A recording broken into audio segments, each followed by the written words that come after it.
Hi, I'm Ash.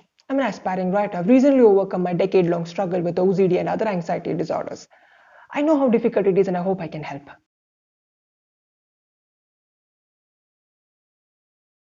We all do overthinking, but for some of us, its frequency is a lot higher that it begins to disrupt daily life. This overthinking is usually because of our interpretation of something that had happened previously as we ruminate over it, or our anticipation of something that has not happened. Either way, at least at some levels, we seem to be conscious of the fact that this just does not seem right. But this is not helping as we can't stop overthinking. Um, but it would help if we could realize that this is a bug in the system. And in order for that to happen, you have to actively put an effort into it. There is a philosophical razor that is particularly helpful in such occasions. It's called the Occam's razor. Here is the example. You appeared for an interview at this promising company.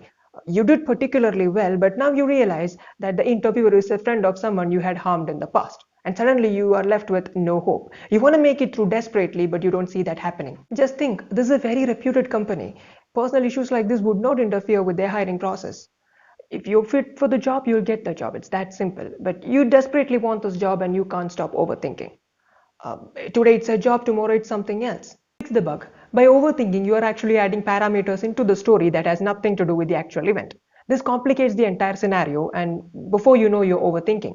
For me, Occam's razor is a rule of thumb that reminds me of this and takes me back to the reality. Please remember, it doesn't matter how mild or severe your condition is, it requires an active participation from your side if you want to overcome this.